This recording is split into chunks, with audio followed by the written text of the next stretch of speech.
महाराष्ट्र के अंदर महानगर पालिका का जो इलेक्शन डिक्लेयर हुआ है, पूरे महाराष्ट्र के मुतअद्दिद शहरों में समाजवादी पार्टी अपने एजेंडे के मुताबिक इलेक्शन में उतर रही है। जैसा कि हिंदुस्तान भर का सेकुलर तबका इस बात से वाकिफ है कि बीजेपी से लोहा लेने का काम पूरे हिंदुस्तान में अगर कोई ताकत से कर रहा है तो समाजवादी पार्टी के लीडर अखिलेश यादव हैं। और महाराष्ट्र के अंदर जब भी किसी भी शहर में अक़लियतों के ऊपर या दबे पिछड़े के ऊपर कोई जुल्म और ज़्यादती होती है तो महाराष्ट्र समाजवादी पार्टी के सदर अबू आसिम आज़मी वहां पहुंचकर मजलूमों की दादरसी करते हैं और उनको इंसाफ मिले इसके लिए जद्दोजहद करते हैं। मालेगांव शहर में भी समाजवादी पार्टी शुरू दिन से निहाल साहब के खानवादे से आज तक कभी भी किसी भी वक्त फिरका परस्तों से समझौता नहीं किए। हमेशा इस शहर में जब जब कोई मुसीबत या फिरका परस्तों की तरफ से कोई आफत आती है, समाजवादी सीना सपर होकर उसका मुकाबला करती है। उसकी एक सीधी सी मिसाल है कि जिस वक्त शहर का बच्चों और ख़वातीन का जो हॉस्पिटल ट्रांसफ़र हो रहा था आउटर में, जो समाजवादी के ही वर्कर और उनके लीडरान थे जो शिवाजी के मुजस्समे के पास धरना देकर उस ट्रांसफ़र होने वाले हॉस्पिटल को रुकवाए थे। आज समाजवादी पार्टी जो इलेक्शन में उतर रही है तो उसके पेश नज़र ये बात खास तौर से है कि जिस तरीके से किरीट सोमैया जैसा शख्स शहर में आकर धांधली करके अलग अलग मुद्दों पर शहर को बहका कर परेशान करने की कोशिश कर रहा है, तो ऐसे हालात में समाजवादी पार्टी अपनी भूमिका निभाने के लिए पूरी तरह तैयार है और ऐसे उम्मीदवारों को मैदान में ला रही है जो पढ़ा लिखा हो, बाशऊर हो, तजुर्बेकार हो। और इस सिलसिले की दूसरी कड़ी, पहली कड़ी के तौर पर 8 उम्मीदवारों का इससे पहले डिक्लेयर पार्टी की तरफ से हो चुका था। आज दूसरी लिस्ट जारी हो रही है।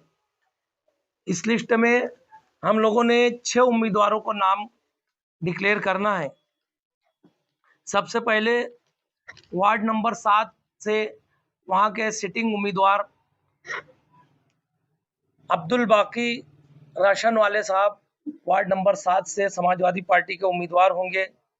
इसके बाद वार्ड नंबर 7 से Mohammad Mustakim Mohammad Mustafa dignity ward number 7 से उम्मीदवारी करेंगे। वार्ड नंबर 7 में तीसरी जो लेडीज उम्मीदवार होगी साजिदा बानो शेख कलीम, मालेगांव शहर पार्लियामेंट्री बोर्ड ने उस वार्ड से साजिदा बानो शेख कलीम का नाम तय किया है। शेख करीम। चौथा नाम है रुखसाना नूर मोहम्मद। चौथा, इस तरीके से वार्ड नंबर 7 में 4 उम्मीदवार समाजवादी पार्टी के सिंबल पर रहेंगे। और वार्ड नंबर 15 से साबिक कारपोरेटर रफीक कुरैशी की अहलिया जायदा मोहम्मद रफीक कुरैशी को पार्लियामेंट्री बोर्ड ने वार्ड नंबर 15 से उम्मीदवार किया है। इसी तरीके से वार्ड नंबर 16 वहां से तौहीद अहमद मोहम्मद तकी अंसारी जो पार्टी के एक फ़ाल रुकन है और मुसलसल वार्ड में लगे रहते हैं, इस जगह वार्ड नंबर 16 से तौहीद का नाम पार्लियामेंट्री बोर्ड ने तय करके उम्मीदवार जाहिर किया है। फिर एक बार ऐसे ही हो रहा है 15-16 में जहाँ पर ऑलरेडी उम्मीदवार है आपके दोस्त साथी के, फिर भी आप उम्मीदवार दे रहे हैं। वार्ड नंबर 16 में हमने पहले भी डिक्लेयर किया था कि वार्ड नंबर 16 में हमारा दोस्ताना मुकाबला रहेगा और वहां पर इससे पहले याह्या अब्दुल जब्बार के नाम का ऐलान हो चुका है। तौहीद को भी वैसे ही है, तो 4 का पैनल है ना। अभी 2 सीटें और गठबंधन का उम्मीदवार है क्या तौहीद समाजवादी पार्टी का उम्मीदवार रहेगा। वहां पर अभी 2 सीट और दी जाएंगी। हम हमारे पास अगर मुनासिब उम्मीदवार रहेंगे तो वहां पर 2 सीट हम और देंगे।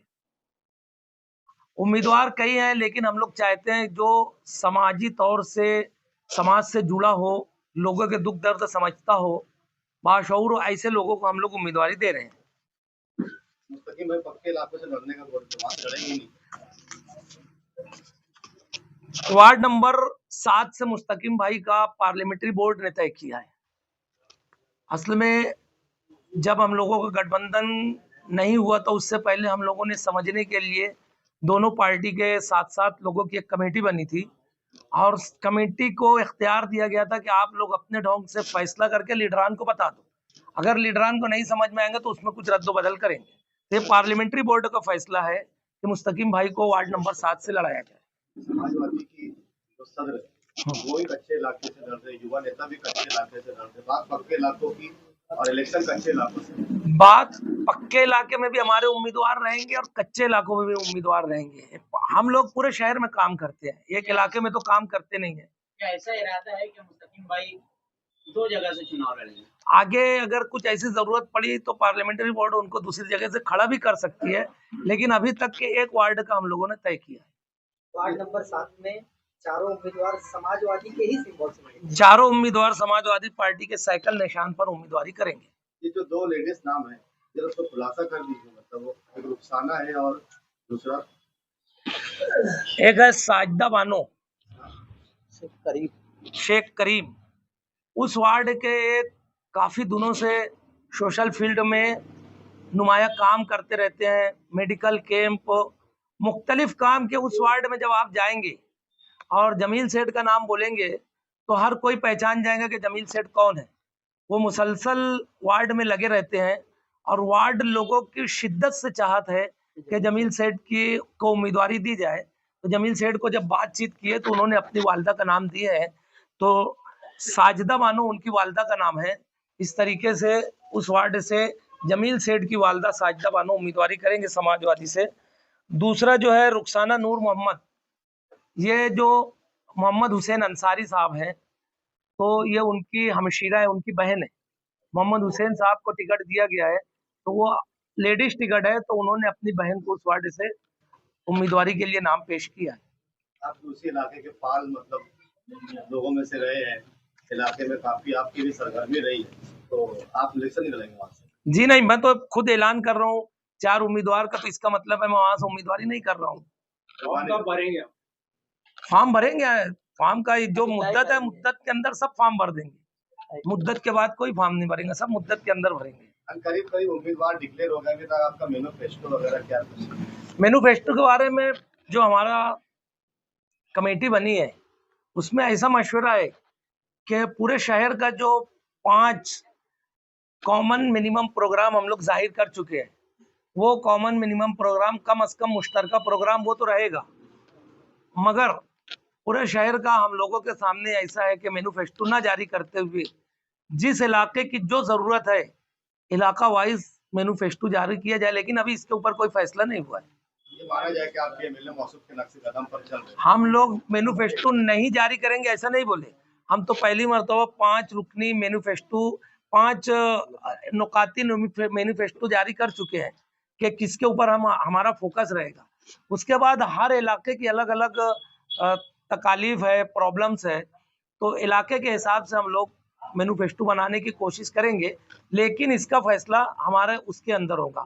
और कहीं पर भी हम लोग शहरी क़यादत की नकल नहीं करेंगे और ना ही उनके नक्शे कदम पर चलेंगे। सेकुलर फ्रंट जो बना है वो एक ठोस मकसद लेके बना है और ठोस मकसद के साथ चलेगा। आप देख लीजिए, हम लोग अपना जो प्रोग्राम जो डिक्लेयर किया उसके ऊपर चल रहे हैं और हम लोग तो नहीं चाहते उनके खिलाफ कुछ बोलना, लेकिन इतना मुफलिस शहरी की आदत इस कदर मुफलिस है कि उनके पास उम्मीदवार नहीं है। हम लोगों के पास जो टूट के जा रहे हैं उनको उम्मीदवारी दे रहे हैं, इसको बांझ लीडरशिप बोलते हैं। वार्ड नंबर 4 हर वार्ड में बहुत सारे लोग, सुन लीजिए ना, हर वार्ड में उम्मीदवार काफी लोग हैं जो टिकट मांगने वाले ख्वाहिशमंद है, और ये इस बात की अलामत है कि सेकुलर फ्रंट पब्लिक में रह के पब्लिक का काम करता है, और जब आदमी पब्लिक के काम करते हैं तो वहां पर बहुत सारे लोग काम करते हैं और बहुत सारे लोग उम्मीदवारी ख्वाहिशमंद होते हैं। तो ये दोनों पार्टियों की जो पार्लियामेंट्री बोर्ड है वो बैठकर मुश्तरका फैसला करके ये उम्मीदवार डिक्लेयर कर रही है।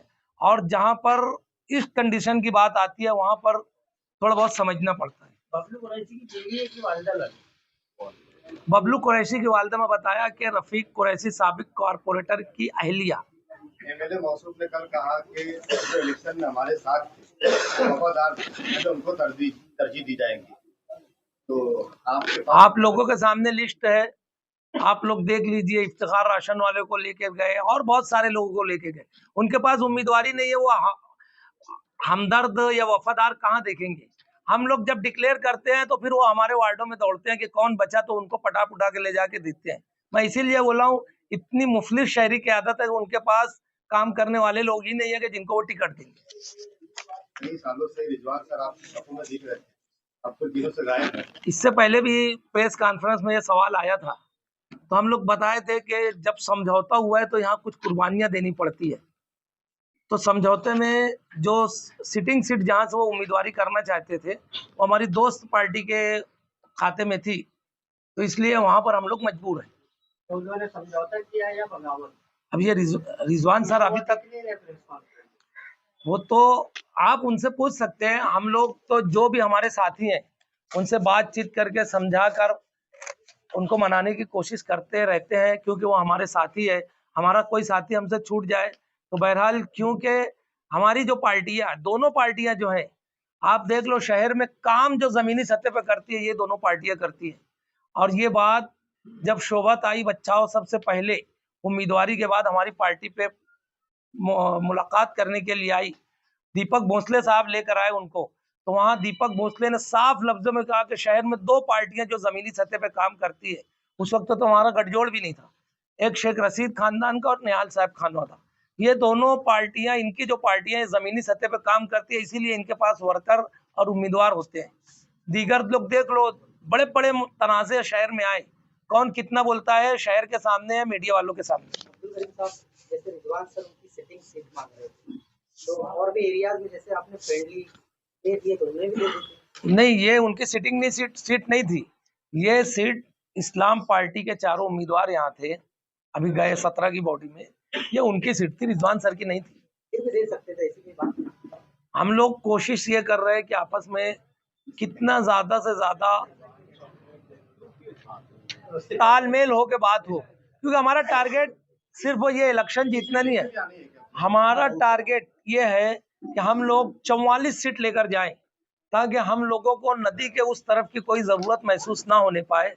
और शहरी की आदत को इसका कोई पड़ा नहीं है उनका। मैं समझता हूँ शायद खुफिया गठबंधन है, इसलिए वो इतनी मेहनत नहीं कर रहे। वो 18-20 सीट के लिए मेहनत कर रहे हैं। तीसरी लिस्ट भी जारी होने वाली है। हाँ, तीसरी लिस्ट जारी होगी ना, तीसरी लिस्ट जारी होगी। नयापुरा से एमएलए मौसूफ के फर्जंद का नाम सामने आ रहा है, तो क्या उनके सामने भी उम्मीदवार दिए जाएंगे? हम लोग कोई सीट छोड़ेंगे नहीं, हर जगह हमारा उम्मीदवार रहेगा। हमारा किसी से कोई खुफिया समझौता नहीं रहेगा। हम जो करेंगे खुल के करेंगे। और अगर एमएलए मौसूफ के फर्जंद आते हैं तो क्या वो इतने लायक और फायक है कि उनके सामने हम उम्मीदवार ना दें क्या? नहीं तो जिस वक्त अगर उनको उम्मीदवारी डिक्लेयर करेंगे, मीडिया के नुमाइंदों से गुजारिश रहेगा डायरेक्ट उनसे शहरी मसाइल पर उस पर सवाल करना, तो कितना जवाब देंगे, कितनी लायकी है, उस वक्त आवाम के सामने आ जाएगी। और कोई कुछ